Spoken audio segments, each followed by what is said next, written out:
Hello friends, एक बार सभी का स्वागत है आपके अपने यूट्यूब चैनल गुरु आर्यभट्ट में। तो बीपीएससी के द्वारा जो शिक्षक भर्ती परीक्षा 2023 का आयोजन किया गया है, उसमें बिहार का जीके और जीएस एकदम महत्वपूर्ण भूमिका निभाएगा। और उसी भूमिका को बेहतर बनाने के लिए स्पेशली बिहार का संपूर्ण आंदोलन को इस वीडियो में हम लोग कवर करेंगे। और इस वीडियो में हम आपके सामने वैसे क्वेश्चन लाए हैं जो बीपीएससी स्वयं अपने प्रीवियस ईयर में पूछ चुका है। और चूंकि जैसा कि जानते हैं आप लोग कि बीपीएससी जो है ये पीछे वाले क्वेश्चनों को रिपीट करने की कोशिश हमेशा करता है। तो अगर आप इस वीडियो को देख लेते हैं और इसमें से क्वेश्चनों को समझ लेते हैं तो आपके एग्जामिनेशन में बहुत अच्छे अंक आने की संभावना मानी जाएगी। तो आइए सबसे पहले हम आपको बता दें कि इस वीडियो में हम किस किस टॉपिक को कवर करेंगे। चलिए, बिहार का संपूर्ण ज्ञान आपको हम बताने वाले हैं, जिसमें हम पहला टॉपिक कवर करेंगे कृषि और पशुपालन। इसके बाद हम इसमें कवर करेंगे क्रांतिकारी आंदोलन को। तीसरा मेरा टॉपिक होगा जो कवर करने वाले हैं बिहार में 1857 की क्रांति को। इसके बाद चौथा टॉपिक होगा मेरा मुंडा विद्रोह, यह भी बहुत महत्वपूर्ण है बिहार के लिए। अगला पांचवा जो होगा उसमें हम कवर करेंगे होम रूल आंदोलन को। और मेरे साथियों, इसके अलावा आपको इस वीडियो में यह देखने को मिल जाएगा कि बिहार में अन्य जो आंदोलन हुए हैं उसके कैसे कैसे प्रश्न बीपीएससी आपके एग्जामिनेशन में पूछ सकता है। तो बिना विलंब किया ये देखते हैं कि आज का मेरा जो पहला क्वेश्चन है वो कैसा है। ये रहा आपके स्क्रीन पर। पहला क्वेश्चन है मेरे साथियों कि भारत सरकार ने 2 जनवरी 2020 को बिहार राज्य की कृषि कर्मठ पुरस्कार प्रदान किया। तो आपको यह बताना है कि कर्मण पुरस्कार जो प्रदान किया है यह पुरस्कार दिया गया था किसके लिए। ऑप्शन देखिए, हमेशा की तरह जैसे बीपीएससी 5 ऑप्शन लिया है वैसे हम आपके सामने 5 ऑप्शन रखने का प्रयास किए हैं। पहला ऑप्शन है मेरे साथियों कि मक्का और गेहूं के उत्पादन और उत्पादकता में। बी ऑप्शन है खाद्यान्नों के उत्पादन के लिए। सी है चावल के उत्पादन के लिए। डी है तिलहनों के उत्पादन के लिए। और पांचवा मेरे साथियों ऑप्शन हमेशा की तरह है उपयुक्त में से कोई नहीं या उपयुक्त में से एक से अधिक। तो अगर आप इस सवाल का जवाब देना चाहते हैं तो दे सकते हैं। ऐसे देख सकते हैं ये 2020 का क्वेश्चन पूछा गया है। तो ये तो एक जीके का क्वेश्चन हो गया, लेकिन आगे क्वेश्चन देखते जाइएगा, आपके लिए बहुत अच्छे अच्छे क्वेश्चन इस वीडियो में देखने को मिलेंगे। तो पहला इसका जो राइट आंसर होगा मेरे साथियों ये हो जाएगा मक्का और गेहूं के उत्पादन के लिए। चलिए आइए देखते हैं साथियों इसके बाद दूसरा प्रश्न। ये मेरा कृषि से रिलेटेड बिहार का जीके है, ध्यान से आप देखेंगे। बिहार में निम्नलिखित में से किस अनाज का प्रति हेक्टेयर उत्पादन सबसे अधिक है। देख सकते हैं ये 14/2/2021 में जो बीपीएससी का संयुक्त परीक्षा हुआ था उसमें एक प्रश्न पूछा गया है। तो आपको बताना है कि प्रति हेक्टेयर उत्पादन सबसे अधिक किस में होता है बिहार में। चावल में, गेहूं में, मक्का में, जौ में, या उपयुक्त में से कोई नहीं या उपयुक्त में से एक से अधिक। तो मेरे साथियों इस प्रश्न का सही जवाब जो हो जाएगा वो हो जाएगा मक्का का। बिहार में सबसे ज्यादा जो प्रति हेक्टेयर उत्पादन होता है वो किसका होता है मेरे साथियों, तो मक्का का होता है। आइए साथियों इसके बाद देखते हैं आज का तीसरा प्रश्न आपके समक्ष है। अगर जवाब जानते हो कमेंट कीजिएगा, नहीं तो ध्यान से प्रश्नों को देखिएगा। बिहार में मछली उत्पादन करने वाले अग्रणी जिला कौन है। मतलब बिहार में जो मछली का उत्पादन होता है उसमें सबसे ज्यादा उत्पादन करने वाला जिला कौन है, यह भी 2021 में पूछा गया क्वेश्चन है। ऑप्शन देख सकते हैं आपके सामने मिलेंगे 5। मधुबनी और पूर्वी चंपारण, मधुबनी और दरभंगा, पूर्वी चंपारण और दरभंगा, पूर्वी चंपारण और मुजफ्फरपुर। पांचवा ऑप्शन हमेशा की तरह इनमें से कोई नहीं या उपयुक्त में से एक से अधिक। तो मेरे साथियों इस तीसरे प्रश्न का सही जवाब हो जाएगा वो हो जाएगा ऑप्शन नंबर बी, मधुबनी और दरभंगा में मछली का उत्पादन सबसे ज्यादा होता है बिहार में। इसके बाद प्रश्न देखते हैं मेरे साथियों नंबर 4। उत्पादन क्षेत्र की दृष्टि से बिहार में शीर्ष श्रेणी रैंकिंग की दालें कौन सी हैं। अर्थात आपको यह बताना है कि बिहार में सबसे ज्यादा किस दाल का उत्पादन किया जाता है। ऑप्शन मिलेंगे 5। पहला ऑप्शन है मसूर और चना, मूंग और चना, मूंग और मसूर, मसूर और खेसारी, और पांचवा ऑप्शन उपयुक्त में से कोई नहीं या उपयुक्त में से एक से अधिक। तो हम प्रश्नों को तेज करने का प्रयास करेंगे मेरे साथियों, ताकि आप सभी प्रश्नों को आराम से और जल्दी जल्दी कवर कर सकें। ऐसे इस प्रश्न का सही जवाब होगा मेरे साथियों ऑप्शन नंबर सी, मूंग और मसूर। आइए साथियों, इसके बाद देखते हैं पांचवा, बिहार में गन्ना उत्पादन में अग्रणी जिला कौन है? बिहार में सबसे ज्यादा गन्ना उत्पादन कहां होता है? ऐसे जानते होंगे कि भारत में सबसे ज्यादा गन्ना जो होता है मेरे साथियों, यह उत्तर प्रदेश में होता है, लेकिन बिहार के किस जिले में सबसे ज्यादा होता है? तो मेरे इस प्रश्न में ऑप्शन नहीं है, तो हम आपको इसको साधारण तरीके से डायरेक्ट ऑप्शन बता देते हैं, मतलब आंसर बता देते हैं, और इसका सही जवाब होगा मेरे साथियों पश्चिमी चंपारण। इसका सही जवाब क्या होगा? पश्चिमी चंपारण। आइए साथियों, इसके बाद देखते हैं छठा प्रश्न। एकदम विवेच नहीं होंगे, एकदम डरेंगे नहीं, निडर होके आप एग्जामिनेशन की ओर अग्रसर होंगे और वीडियो को पूरा वॉच करेंगे। किस खाद्यान्न उत्पादन के लिए बिहार को कृषि कर्मठ पुरस्कार 17-18 में मिला है? मतलब कौन सा ऐसा खाद्यान्न है जो बिहार में 17-18 वाला सेशन जो था उसमें पुरस्कार भी मिला है, कृषि कर्मण। तो कृषि कर्मण पुरस्कार जो मिला है मेरे साथियों, यह मिला हुआ है गेहूं के लिए। ऑप्शन सी जो होगा इस प्रश्न का सही आंसर होगा। आइए साथियों, इसके बाद देखते हैं सातवां प्रश्न। प्रश्न क्या है? तो भारत के राज्यों में से जूट उत्पादन की दृष्टि से बिहार का स्थान क्या है? जूट ऐसे सबसे ज्यादा जानते होंगे आप लोग कि हमारे देश में पश्चिम बंगाल में होता है, लेकिन जूट उत्पादन में बिहार का कौन सा स्थान है? पहला ऑप्शन है प्रथम, द्वितीय, तृतीय, चतुर्थ, या उपयुक्त में से कोई नहीं या उपयुक्त में से एक से अधिक। तो मेरे साथियों सातवें का सही जवाब हो जाएगा, वो हो जाएगा द्वितीय। पहले नंबर पर आता है पश्चिम बंगाल और दूसरे नंबर पर ही आ जाता है हमारा बिहार। एक साथियों एक बात बता दें कि इसका पार्ट 1 या कह सकते हैं बिहार का एक और वीडियो पहले इस चैनल पर अपलोड किया जा चुका है। अगर आप उसे अभी नहीं देखे हैं तो उसका लिंक हम आपको डिस्क्रिप्शन बॉक्स में दे देंगे, वो भी आप जल्दी से देख सकते हैं। चलिए इसके बाद देखिए आठवां प्रश्न। पहले इसको देख लीजिए, उस वीडियो को बाद में देखिएगा। बिहार में कृषि भूमि की जोतों का औसतन आकार दूसरे राज्यों की तुलना में है। मतलब ये बताना है कि कृषि भूमि का जोता जाने वाला भाग जो है वो औसतन दूसरे राज्यों की तुलना में क्या है?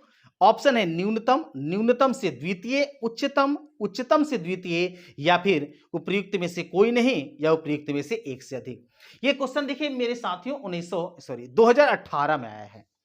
तो मेरे साथियों इस सवाल का सही जवाब हो जाएगा, वो हो जाएगा उच्चतम से द्वितीय। मतलब कह सकते हैं कि हाईएस्ट से दूसरे स्थान पर जोतों के औसतक के अनुसार हमारा राज्य है। आइए साथियों इसके बाद देखते हैं नवां प्रश्न। प्रश्न क्या है? तो बिहार का सर्वाधिक जूट उत्पादक जिला कौन सा है? अभी हम लोग ये जाने, बहुत अच्छे अच्छे क्वेश्चन सिलेक्शन करके लाए हैं आपके लिए, कि बिहार का जूट उत्पादन में कौन सा स्थान है मेरे साथियों? तो दूसरा स्थान है। लेकिन कौन सा जिला जो है सबसे ज्यादा जूट का उत्पादन करता है? ऑप्शन आपके 5 मिलेंगे। आइए सही ऑप्शन की ओर चलेंगे हम लोग। तो इसका सही ऑप्शन होगा मेरे साथियों ऑप्शन नंबर डी, अर्थात पूर्णिया। आइए इसके बाद देखते हैं मेरे साथियों 10वां नंबर प्रश्न। प्रश्न क्या है कि बिहार के क्षेत्रफल में कुल बोई गई भूमि का प्रतिशत है। मतलब बिहार में कितनी खेती के लिए या भूमि जो है खेती के लिए उपयोग की जाती है, आपको यह बताना है इस प्रश्न में। तो मेरे साथियों इसका सही जवाब होगा लगभग 80%। मतलब बोई गई भूमि का प्रतिशत जो है लगभग 80% है। ये देख सकते हैं 2008 बीपीएससी के द्वारा पूछा गया था। आइए साथियों इसके बाद देखते हैं आज का 12वां नंबर क्वेश्चन। बिहार की कुल श्रम शक्ति में कृषि श्रमिकों का अनुपात कितना है? मतलब कुल श्रमिक शक्ति में कृषि श्रमिकों का अनुपात बताना है, अर्थात बिहार में जितने मजदूर वर्ग हैं उसमें से कितना भाग कृषि के मजदूर हैं, आपको इस प्रश्न में यह बताना है। तो मेरे साथियों इस 12 का सही आंसर हो जाएगा, वो हो जाएगा 48.18%, ऑप्शन बी के साथ। चलिए बढ़ते हैं यहां भी आगे। इसके बाद देखिए मेरे साथियों 13 नंबर प्रश्न। प्रश्न क्या है? तो बिहार में लीची उत्पादन है। बिहार में ऐसे जानते होंगे कि लीची का सबसे ज्यादा उत्पादन मुजफ्फरपुर जिला करता है, लेकिन कितना उत्पादन हम अपने बिहार में लीची का कर लेते हैं। तो बात अगर जाने तो भारत के उत्पादन का लगभग 74% लीची, या कह सकते हैं कि लगभग 75 तिहाई भाग ही अन्य देश अन्य राज्य करते हैं, माफ कीजिएगा, अन्य राज्य केवल तिहाई भाग करते हैं और हमारे यहां लगभग 74% लीची का उत्पादन होता है। इसके बाद आइए साथियों देखते हैं नंबर 14। प्रश्न क्या है? तो बिहार में कुल उपलब्ध भूमि का कितना प्रतिशत खेती में काम आता है? मतलब जितना उपलब्ध खेती है या कह सकते भूमि है बिहार का, उसका कितना प्रतिशत हम जो है खेती या कृषि के काम में उपयोग करते हैं, ये इस प्रश्न के माध्यम से आपसे पूछा जा रहा है। तो ऐसे इसमें ऑप्शन के अनुसार अगर देखेंगे तो इसका सही जवाब होगा इनमें से कोई नहीं, क्योंकि इसका सही जवाब लगभग मेरे साथियों है 75%। चूंकि बिहार में अत्यधिक खेती होती है और 75% माना गया है इसको लगभग, तो 75% किसी ऑप्शन में नहीं दिया गया है। इसके बाद साथियों देखते हैं आज का 15 नंबर क्वेश्चन। प्रश्न क्या है? तो निम्नलिखित में कौन सा भारत का एक प्रमुख कपास उत्पादक क्षेत्र है? ऐसे जानते होंगे कि हमारे देश में सबसे ज्यादा कपास महाराष्ट्र में होता है, लेकिन आपको यहां बताना है कि भारत का एक प्रमुख कपास उत्पादक जो क्षेत्र है वो क्षेत्र कहां है। ये देख सकते हैं सांख्यिकी अधिकारी परीक्षा 2016 में आप पूछा गया क्वेश्चन मेरे साथियों। तो 15 का सही जवाब हो जाएगा, वो हो जाएगा दक्कन ट्रैप, ऑप्शन सी के साथ यहां बढ़ेंगे आगे। इसके बाद देखते हैं मेरे साथियों प्रश्न नंबर 16। बिहार की सस्य गहनता कितनी है? सस्य गहनता जो है वो कितनी है, आपको इस प्रश्न में ये बताना है मेरे साथियों। तो इसका भाग लगभग माना गया है 128%। ऑप्शन सी जो होगा इस प्रश्न का सही जवाब होगा। इसके बाद देखते हैं साथियों आज का 17 नंबर प्रश्न। प्रश्नों की काफी लंबी श्रृंखला है, आप घबराएंगे नहीं, डटे रहेंगे और वीडियो को अंत तक देखेंगे अगर इस वीडियो को वॉच कर रहे हैं तो। छोटा नागपुर पठार की मुख्य फसल क्या है? देखिए इसमें क्वेश्चन थोड़ा सा घुमाया गया है। ऐसे अगर आपको पूर्ण रूप से कंफर्म पता होगा तो सवाल का जवाब दे पाएंगे, नहीं तो जानिए इसका जवाब होता क्या है। छोटा नागपुर में चावल होता है, मकई होता है, दलहन होता है या फिर गेहूं होता है। तो मेरे साथियों इस प्रश्न का अगर सही आंसर आप जानेंगे तो आप जानेंगे कि जो छोटा नागपुर है उसमें मकई सबसे ज्यादा होता है और दलहन के पौधे भी वहां उगाए जाते हैं। तो इसका मतलब इसका सही जवाब होगा 2 और 3, जो कि दिया गया किस ऑप्शन में? तो दिया गया मेरे साथियों ऑप्शन नंबर डी में। तो 17 का सही होगा मेरे साथियों ऑप्शन नंबर डी। 18 देखिए मेरे साथियों, बिहार राज्य की मुख्य नगदी फसल कौन सी है? बिहार में नगदी फसल कौन सी है आप बताइए? चाय है, रबर है, गन्ना है, नारियल और कॉफी है या नहीं है? तो मेरे साथियों इसका सही जवाब हो जाएगा गन्ना। क्योंकि बिहार में चाय, नारियल और कॉफी ये बड़े पैमाने पर नहीं होता है, और साथ ही साथ हम कह सकते हैं रबर, जो कि केरला में सबसे ज्यादा होता है, हमारे बिहार में रबर की खेती लगभग नहीं होती है। तो मेरे साथियों इसका सही जवाब हो जाएगा गन्ना। 19 को देखिए, बिहार में कृषि के अंतर्गत क्षेत्र हैं। कृषि के अंतर्गत कितना क्षेत्र है? प्रतिशत में तो आप जान गए, प्रतिशत में जान गए कि भारत में बिहार जो है उसमें लगभग 75% जो खेती है वो कृषि के लिए है। तो कितने कृषि के अंतर्गत क्षेत्र में आते हैं ये बताना है इस प्रश्न में। तो मेरे इस सवाल का जवाब हो जाएगा मेरे साथियों लगभग 85 लाख हेक्टेयर। ऑप्शन बी इसका राइट आंसर होगा। ये कृषि से संबंधित प्रश्न चल रहे हैं। इसके बाद तुरंत हम इससे में आपको पहुंचाने वाले हैं राष्ट्रीय आंदोलन या आंदोलन की श्रृंखला में। बिहार की मुख्य खाद्यान्न फसलें, बिहार में जो मुख्य खाद्यान्न फसलें हैं वो क्या हैं? तो मेरे साथियों 20 का सही जवाब हो जाएगा चावल, गेहूं एवं मक्का।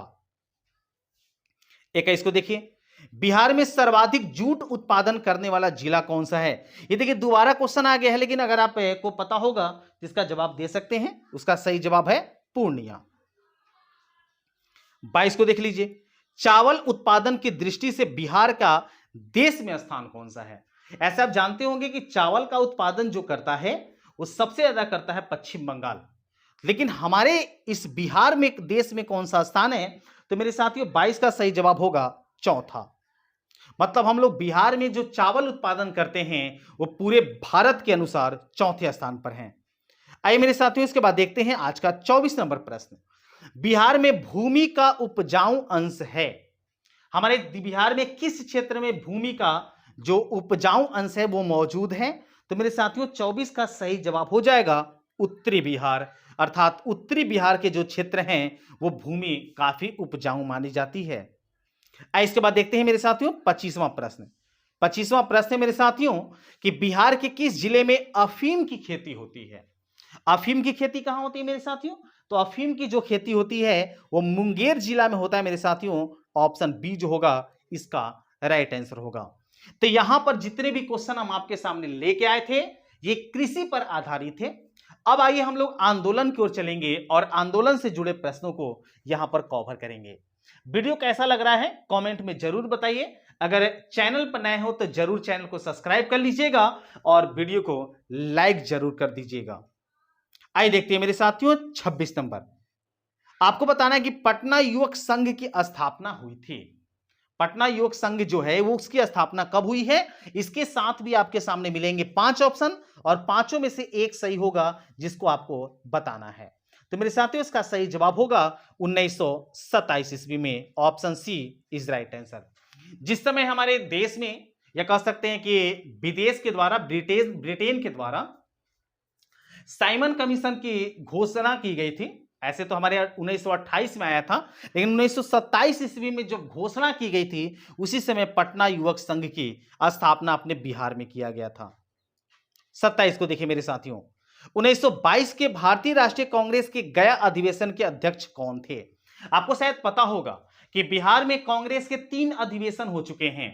एक हो चुका है 1912 में, एक हुआ है 1922 में और मेरे साथियों एक हुआ है 1940 में। तो आपको यहां यह बताना है मेरे साथियों कि 1922 के अधिवेशन के अध्यक्ष कौन थे। तो मेरे साथियों इसका सही जवाब हो जाएगा CR दास। ऑप्शन ए के साथ यहां बढ़ेंगे आगे। यहां देख लीजिएगा सारे क्वेश्चन कभी ना कभी बीपीएससी पूछा गया है। फालतू के वीडियो में हम आपसे सवाल नहीं लेना चाहेंगे क्योंकि आपके पास एग्जामिनेशन की तैयारी के लिए समय कम बचा हुआ है। भारतीय राष्ट्रीय कांग्रेस के 1916 के लखनऊ अधिवेशन में किसने बिहार के नील उगाने वालों का प्रश्न प्रस्तुत किया था?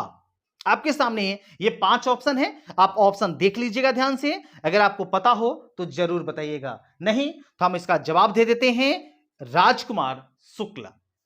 अर्थात 1916 में लखनऊ के अधिवेशन में राजकुमार शुक्ल जो थे वो कृषि में अर्थात नील की खेती करने की स्थिति के लिए महात्मा गांधी को अपने बिहार के चंपारण में बुलाए थे और वही चंपारण में सत्याग्रह 1917 में महात्मा गांधी के द्वारा किया गया था। इसके बाद देखते हैं मेरे साथियों 29 नंबर प्रश्न है कि जमशेदपुर लेबर एसोसिएशन की स्थापना 1920 में किसने की? आप ये याद रखेंगे कि जमशेदपुर लेबर एसोसिएशन की स्थापना जो मेरे साथी हुई है ये हुआ कब? तो 1920 में। और उसको किया कौन, ये भी इस प्रश्न के माध्यम से आपको बताना है। तो मेरे साथियों इसका सही जवाब हो जाएगा, वो हो जाएगा option number A SN Haldar. बढ़ते हैं अगले क्वेश्चन की ओर। अगला प्रश्न मेरे साथियों नंबर 30 में। भारतीय राष्ट्रीय कांग्रेस के 27वें अधिवेशन की अध्यक्षता किसने की? 27वां अधिवेशन कहां हुआ था मेरे साथियों? आपको पता होगा 27वां अधिवेशन जो कांग्रेस का हुआ मेरे साथियों वो बांदीपुर में हुआ है, लेकिन उसके अध्यक्ष कौन थे आपको यह बताना है। तो मेरे साथियों इस सवाल का सही जवाब हो जाएगा, इसमें कोई नहीं है। देखिए इसमें कोई ऑप्शन ऐसा नहीं है जो इसका सही जवाब हो, अर्थात इसमें हम कहेंगे ऑप्शन ई जो होगा मेरे इस प्रश्न का सही जवाब होगा। चलिए इसके बाद देखते हैं मेरे साथियों 31 नंबर। बंगाल और बिहार में भूमि पर किराएदारों के अधिकार को बंगाल किराएदारी अधिनियम द्वारा कब स्वीकार किया गया था? ये कितने अच्छे क्वेश्चन आपके सामने लाया हुआ है। अगर इसका जवाब आपको मालूम है तो आपकी तैयारी लगभग बहुत अच्छी हो चुकी है। ऐसे ये देख सकते हैं 2018 में बीपीएससी के द्वारा पूछा गया है। तो मेरे साथियों 31 का सही जवाब हो जाएगा वो हो जाएगा ऑप्शन नंबर सी 1885। 32 देखेंगे। 32 क्या है? चंपारण में गांधी जी को आमंत्रण किसने दिया? ये तो काफी आसान क्वेश्चन है। इसका जवाब तो हमें लगता है सारे मेरे साथी बता पाएंगे। ऐसे इसका सही जवाब होगा राजकुमार शुक्ल। क्या आपको जवाब पता था? कमेंट में जरूर बताइएगा। 33 को देखिए, बिहार सोशलिस्ट पार्टी कब गठित हुई?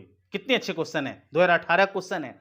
ये छोटा क्वेश्चन है लेकिन आपके एग्जामिनेशन के लिए अति महत्वपूर्ण।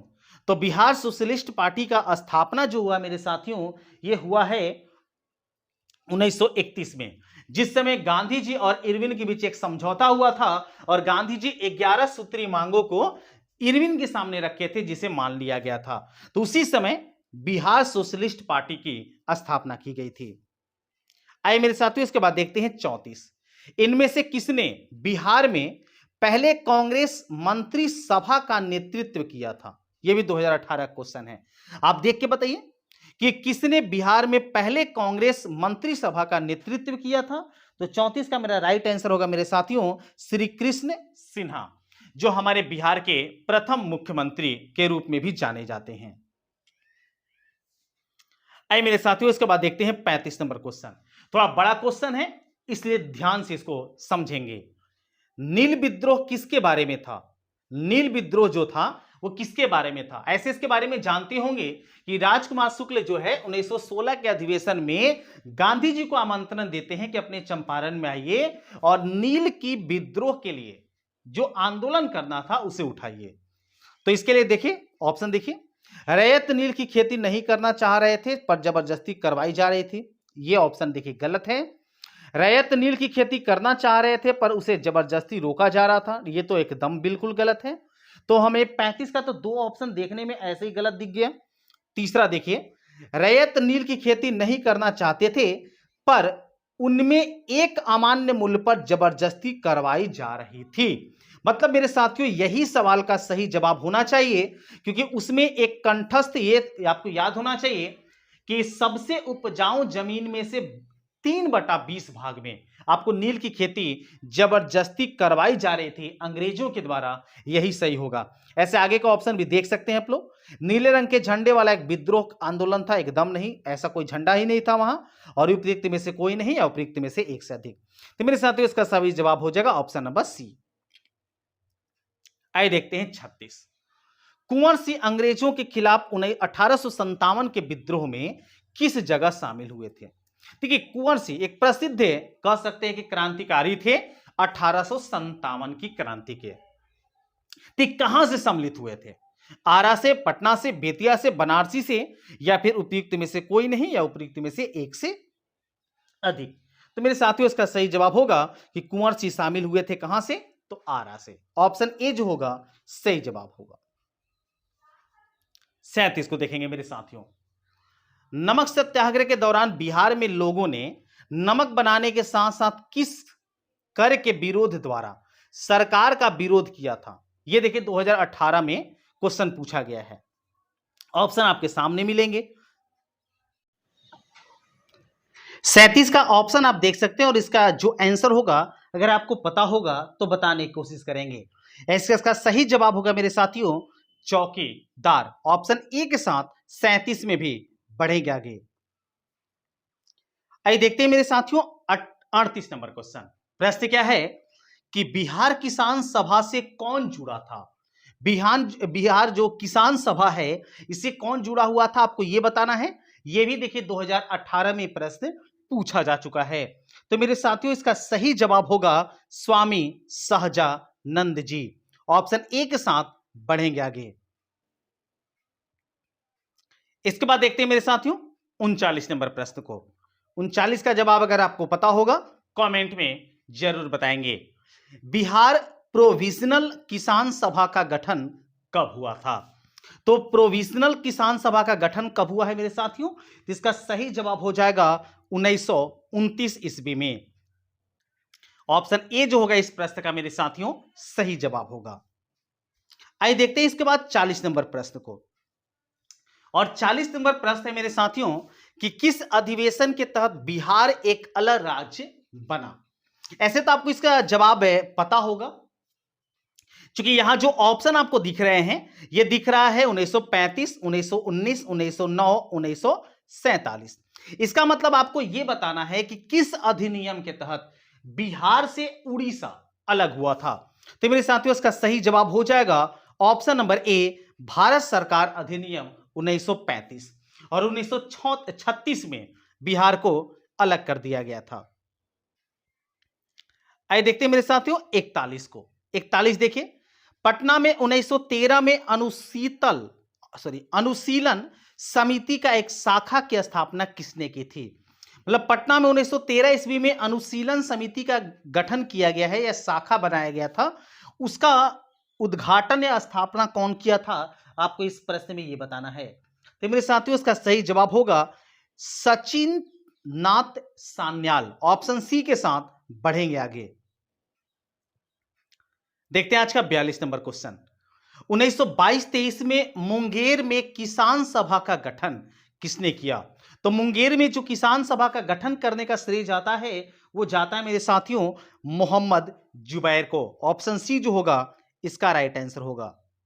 43 को देख लीजिए, 1934 में बनी बिहार सोशलिस्ट पार्टी के सचिव कौन थे? तो ये तो आपको ये याद रख लेना है कि बिहार सोशलिस्ट पार्टी जो है वो कब बना था? 1934 में। तो उसके सचिव कौन थे ये बताना है मेरे साथियों। तो उसके जो सचिव थे वे थे जयप्रकाश नारायण। ऑप्शन बी के साथ बढ़ेंगे आगे। आइए देखते हैं 44। बिहार से भारतीय संविधान सभा के सदस्य कौन थे? जैसे आपको यह पता होगा कि भारतीय संविधान जो है उसके अस्थायी सदस्य डॉक्टर राजेंद्र प्रसाद, अस्थायी सदस्य जो थे वो सच्चिदानंद सिन्हा थे, और जो प्रारूप समिति के सदस्य थे अध्यक्ष थे वो थे भीमराव अंबेडकर। तो बिहार से भारतीय संविधान सभा के सदस्य कौन थे? तो 44 का मेरा सही जवाब हो जाएगा मेरे साथियों। इसका सही जवाब हो जाएगा वो हो जाएगा राजेंद्र प्रसाद। ऑप्शन बी के साथ बढ़ेंगे आगे। चूंकि राजेंद्र प्रसाद जानते होंगे बिहार में ही जन्मे हुए हैं। 45 को देख सकते हैं। बिहार में 1937 में गठित प्रथम भारतीय मंत्रिमंडल का नेतृत्व किसने किया था? यह भी देख सकते हैं 1918 में प्रश्न पूछा गया मेरे साथियों। तो 45 का मेरा सही जवाब जो हो जाएगा मेरे साथियों वो हो जाएगा मोहम्मद यूनुस। ऑप्शन बी जो होगा इस प्रश्न का राइट आंसर होगा। इसके बाद देखते हैं मेरे साथियों 46 नंबर प्रश्न क्या है कि पटना लॉन का गांधी मैदान के रूप में नामकरण कब किया गया? जो पटना में आप लोग गांधी मैदान देखते होंगे, जो कह सकते हैं कि आपके भारत में एक लौता ऐसा मैदान है जो हमारे पटना में गांधी मैदान के रूप में जाना जाता है। तो ये जो है ये नामकरण कब किया गया था आपको ये बताना है। ऑप्शन है भारत छोड़ो आंदोलन के समय, साइमन आयोग विरोधी रैली के दौरान, चंपारण सत्याग्रह के दौरान, या भारत के स्वतंत्रता के अवसर पर। तो मेरे साथियों 46 का जो राइट आंसर हो जाएगा वो हो जाएगा ये जो ऑप्शन आपके सामने चारों हैं ये चारों के चारों नहीं हैं। इसका सही जवाब होगा उपयुक्त में से कोई नहीं। आइए देखते हैं मेरे साथियों इसका 47 नंबर। बंगाल विभाजन की घोषणा की गई, ये तो आपको पता होगा। ऐसे बिहार की बात नहीं ये कह सकते हैं, कहीं से भी बात कर सकते हैं। तो बंगाल विभाजन की जो घोषणा की गई थी मेरे साथियों ये किया गया था 19 जुलाई 1905 में। घोषणा कब की गई थी? 19 जुलाई 1905 में। और लागू कब हुआ था मेरे साथियों? तो 16 अक्टूबर 1905 में। बहुत ही अच्छा क्वेश्चन है, ये कंफ्यूजन करने वाला क्वेश्चन है। 19 जुलाई 1905 में घोषणा हुआ था, कौन किया था? Lord Curzon. और लागू कब किया गया था मेरे साथियों? तो 16 अक्टूबर 1905 ईस्वी को। इसके बाद देखते हैं 48 नंबर क्वेश्चन। बिरसा के बाद बिरसा मुंडा से क्वेश्चन भी हम आपके सामने लिए हैं। जैसे कि आपको बताया जा चुका है कि हर आंदोलन को या इस वीडियो में प्रश्नों के माध्यम से कवर करने का प्रयास किया गया है। तो बिरसा को सोते हुए पकड़ा गया था। देखिए बिरसा एक बार सो रहे थे और उसी समय उनको पकड़ के उन्हें कह सकते हैं कि फांसी की सजा दे दी गई थी, या कह सकते हैं कि मार डाला गया था। तो इसका सही जवाब होगा मेरे साथियों 3 फरवरी 1900 ईस्वी को। कब किया गया था? 3 फरवरी 1900 ईस्वी को। इसके बाद देखते हैं मेरे साथियों 49 नंबर। किसने यूरोपियन नील बागान मालिकों द्वारा किसानों के शोषण की तरह गांधी जी का ध्यान आकर्षित किया था? तो ये तो आपको पता होगा, इसका सही जवाब होगा राजकुमार शुक्ल।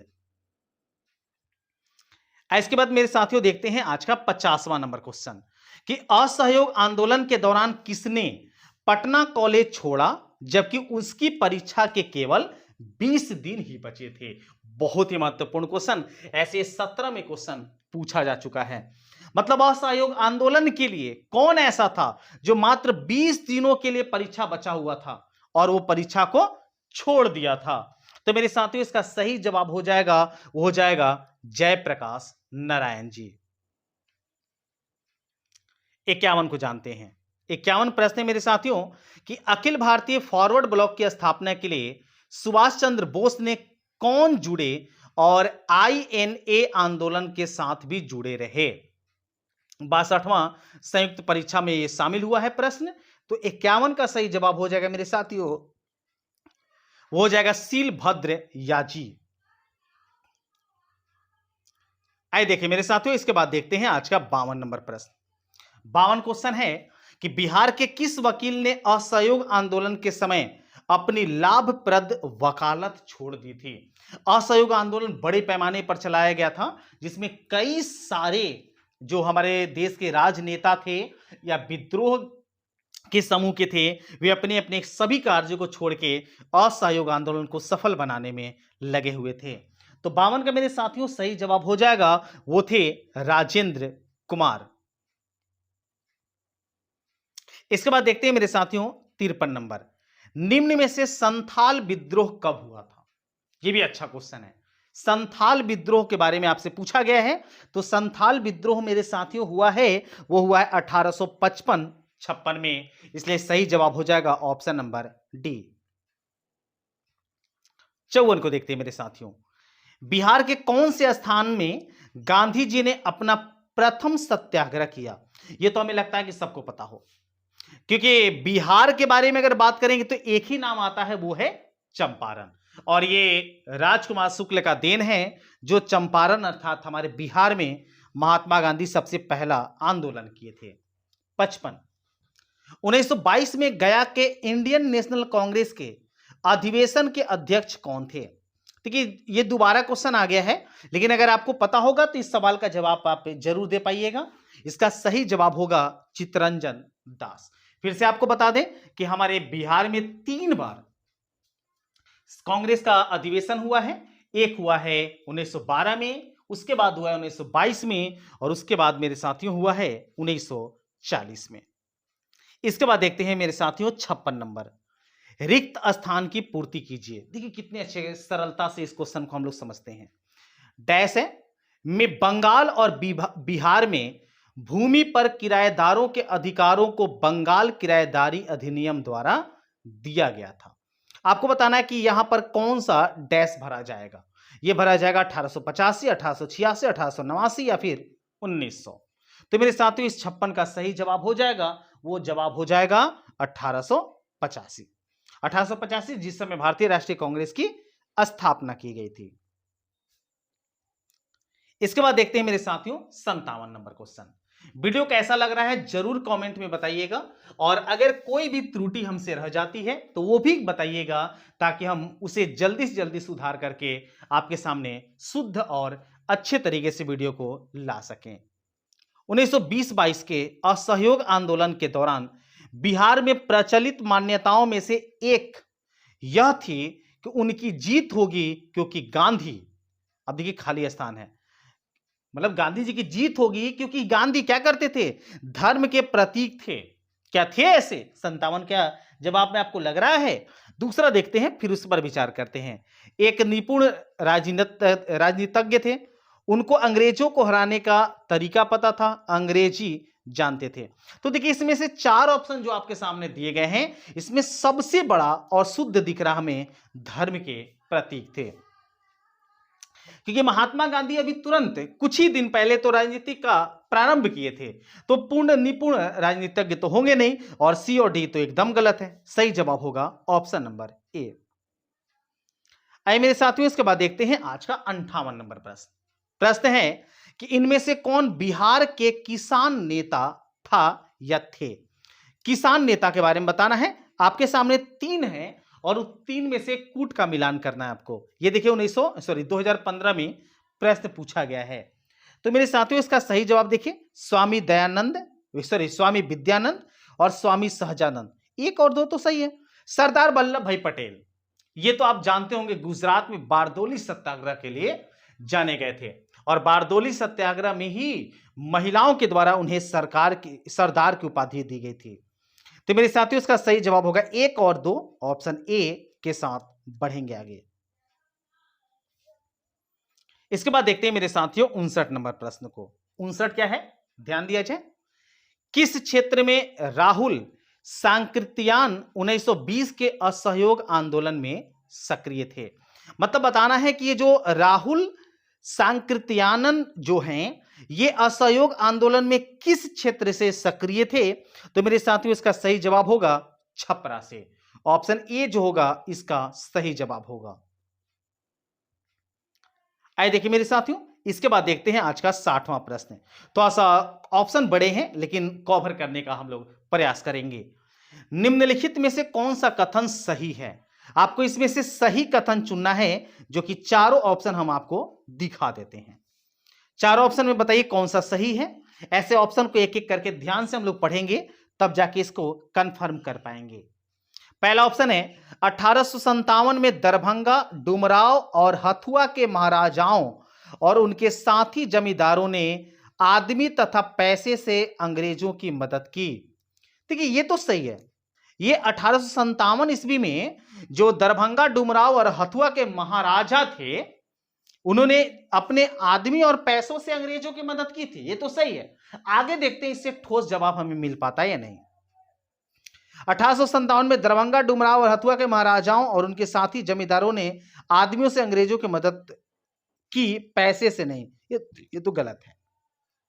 वो पैसों से भी दिए थे, पैसा भी दिए थे 1857 में। सी देखिए 1857 में दरभंगा, डुमराव, हथुआ के महाराजाओं और उनके साथी जमींदार ने पैसे से अंग्रेजों की मदद की, आदमियों से नहीं। नहीं, ये तो सही जवाब है, वही चीज को रिपीट कर रहा है। इसका सही जवाब होगा ऑप्शन नंबर ए, उन्होंने पैसों से भी और आदमी को उनके द्वारा काम में लगाकर भी मदद की थी। सही जवाब होगा ऑप्शन नंबर ए। इसके बाद देखते हैं मेरे साथियों, नंबर है 61। 61 क्या है देखिए, 61 है किसने दुखी आत्मा, दुखी हृदय जैसे छंद नामों के तहत लिखकर चंपारण के किसानों की दुर्दशा पर प्रकाश डाला था। ऑप्शन आपके इस पे दिख रहे हैं 4। तो मेरे साथियों इसका सही जवाब होगा पीर मोहम्मद मुनीस। ऑप्शन ए के साथ बढ़ेंगे आगे। 62 को देखिए मेरे साथियों, किसके प्रयत्नों से बिहार प्रांतीय कांग्रेस का दूसरा अधिवेशन हुआ था? मतलब किसके प्रयास के द्वारा जो बिहार जो प्रांत है, इसमें कांग्रेस का दूसरा अधिवेशन, या कांग्रेस का कह सकते हैं कि बिहार में दूसरा जो अधिवेशन था मेरे साथियों, यह हुआ है 1922 में। तो 1922 में किसके प्रयास से हुआ था? आपको स्पष्ट पता चलता होगा। नहीं पता चलता है तो चलिए इसका सही आंसर बता देते हैं। इसका सही आंसर होगा मेरे साथियों श्री दीपक नारायण सिंह के द्वारा। ऑप्शन बी के साथ बढ़ेंगे आगे। आइए देखिए साथियों, इसके बाद देखते हैं आज का 63 नंबर क्वेश्चन। पूरी क्वेश्चनों का एक स्पेशल सीरीज हम इस वीडियो में आपके सामने लेके आए हैं। इस वीडियो को अपने सभी दोस्तों में शेयर करने का भी प्रयास कीजिएगा, ताकि आपके साथ साथ वो भी इस परीक्षा में अच्छा कर सके। भारतीय राष्ट्रीय कांग्रेस का 27वां अधिवेशन किस स्थान पर हुआ था? देखिए ये तो अभी थोड़ा देर पहले बात किए थे। 27वां अधिवेशन जो हुआ है मेरे साथियों, वो हुआ है बांकीपुर में। ऑप्शन डी के साथ बढ़ेंगे आगे। 64 देखिए, हजारीबाग में बिहारी रेस्टोरेंट कॉन्फ्रेंस का 16वां अधिवेशन हुआ था। तो आपको बताना है ये कब हुआ है हजारीबाग में। तो मेरे साथियों इस 64 का सही जवाब हो जाएगा, वो हो जाएगा 1921 ईस्वी में। 1921 जो होगा इसका राइट आंसर होगा। आइए देखते हैं मेरे साथियों 65 नंबर। बिहार के प्रमुख समाचार पत्र बिहारी के संपादक थे। ऐसे पता होगा कि भारत में सबसे पहला जो समाचार पत्र था वो बंगाल गजट था, लेकिन बिहार का जो समाचार पत्र है जिसका नाम है बिहारी के संपादक कौन हैं? तो मेरे साथियों इस 65 का जो सही जवाब हो जाएगा वो हो जाएगा बाबू माहेश्वर प्रसाद। बाबू माहेश्वर प्रसाद जो हैं वो बिहारी के संपादक हैं। 66 देखिए, राजकुमार शुक्ला किस गांव के निवासी थे? राजकुमार शुक्ला जो है ये काफी प्रसिद्ध है तीन खटिया प्रणाली को लेकर। तो राजकुमार शुक्ल का घर कहां था? तो ये है मेरे साथियों मुरली मरहमा, अर्थात इसका सही जवाब होगा मुरली मरहमा के द्वारा, अर्थात ऑप्शन ए के साथ बढ़ेंगे आगे। इसके बाद देखते हैं साथियों 67 नंबर। श्री निवारण चंद्र दास गुप्ता थे। निवारण चंद्र दास गुप्ता क्या थे? पटना से थे, पुरुलिया से थे, या हाजीपुर से थे, या मोनापुर से थे? तो मेरे साथियों इसका सही जवाब हो जाएगा, वो हो जाएगा पुरुलिया से, अर्थात पूर्णिया जिसका नाम आजकल कर दिया गया है, उसका पुराना नाम था पुरुलिया। तो ऑप्शन बी के साथ बढ़ेंगे आगे। 68 को देखिए, कुंवर सिंह राजा थे। कुंवर सिंह कहां के राजा थे? ये तो आपको एकदम पता होना चाहिए, क्योंकि कुंवर सिंह का एक बहुत ज्यादा फेमस डायलॉग था कि जहां हम खड़े हो जाते हैं जगदीशपुर शुरू हो जाता है। तो सही जवाब होगा मेरे साथियों जगदीशपुर, ऑप्शन सी के साथ बढ़ेंगे आगे। इसके बाद अगला क्वेश्चन देखिए मेरे साथियों 69। लॉर्ड सिन्हा ने 1921 में कहां के गवर्नर पद से त्याग पत्र दिया था? लॉर्ड सिन्हा जो थे 1921 में गवर्नर पद से जो त्याग दिए थे वो कहां से दिए थे, आपको इस प्रश्न में ये बताना है। तो मेरे साथियों इसका सही जवाब होगा बिहार उड़ीसा, क्योंकि 1921 में बिहार और उड़ीसा एक ही साथ था। 1935 में उड़ीसा बिहार से अलग हुआ था। इसके बाद देखते हैं मेरे साथियों इसका अगला क्वेश्चन। अगला प्रश्न है नंबर 70 में। बिहार में यद्यपि जमींदारी संवैधानिक रूप से 1952 में हटा दी गई थी, तथापि भू नियंत्रण का सामाजिक आधार निम्नलिखित हाथों रह गया। आपके सामने ये 4 ऑप्शन हैं, इस सवाल का जवाब देते जाइए। और इसका पार्ट 1 अभी तक नहीं देखे हैं तो उसका लिंक हम आपको डिस्क्रिप्शन बॉक्स में दे देंगे, वो भी आप जरूर देख के जाइएगा। इसका जवाब आपको देते जाना है और जरूर बताइए ये वीडियो आपको कैसा लगा। मिलते हैं अगले वीडियो में कुछ और नए टॉपिक के साथ, तब तक सभी को वंदे मातरम।